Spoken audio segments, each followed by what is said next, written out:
Hello મિત્રો, જય રણછોડ. હું રમીલા મિસ્ત્રી. આજે એક પિક્ચરના ડબિંગ માટે આવી છું કમલેશભાઈના સ્ટુડિયોમાં. અને કેટલા વર્ષે પાછા અમે મળ્યા, કેટલા વર્ષ થઈ ગયા. જતા હતા વસ્ત્રાપુર જતા હતા. આ સ્ટુડિયોમાં જલ્દી અહીંયા ડબિંગમાં અમને ટાઈમ જ નહીં હોતો, એટલે લાઇનમાં વેટિંગમાં નંબર લાગવો પડે. એટલું તો આમનું કામ સુપર છે, એટલે પબ્લિકને લાઇનમાં નહીં બેસવું હતું. 4 દિવસનું કે ને 10 દિવસે આપે છે ને કમલેશભાઈ. ના હવે સુધરી ગયો છો, હવે તો સુધરી ગયું છે. એટલે પણ કમલેશભાઈ નું કામ એકદમ રેડી હો. કામ એટલું સરસ છે ને, જેન્ટલમેન માણસ છે, કામમાં કોમ્પ્રોમાઇઝ ના કરે, કામ સારું. એમનું સિંગિંગમાં સહેજે ના ચલાવે, એક દોરાવાળું વાળનું બી ના ચલાવે.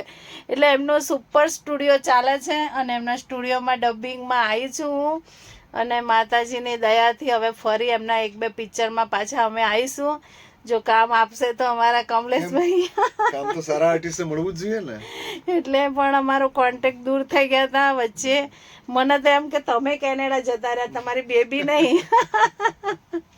એટલે મિત્રો મળીએ, ચલો નવા બ્લોગમાં. ચોક્કસ મારો બ્લોગ જોજો, રમીલા મિસ્ત્રી 3075. અને આ છે સ્ટુડિયોનું નામ આરોહી રેકોર્ડિંગ સ્ટુડિયો. આરોહી રેકોર્ડિંગ સ્ટુડિયો. એટલે ચોક્કસ કોઈને રેકોર્ડિંગ કરાવવું હોય તો આરોહી રેકોર્ડિંગ સ્ટુડિયો છે. એરપોર્ટ વાળો રોડ, એરપોર્ટ સર્કલ જ કહેવાય. એરપોર્ટ સર્કલ જ કહેવાય છે. કમલેશભાઈ વૈદથી પ્રખ્યાત છે.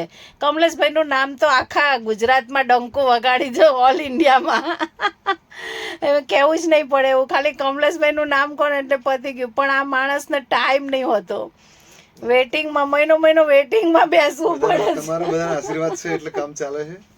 એટલે કામ સુપર કરે, પણ વાર લાગે. આજ કીધું હોય ને તો 2 દિવસ પછી જ મળે હો, એ મને ખબર પણ અનુભવ છે.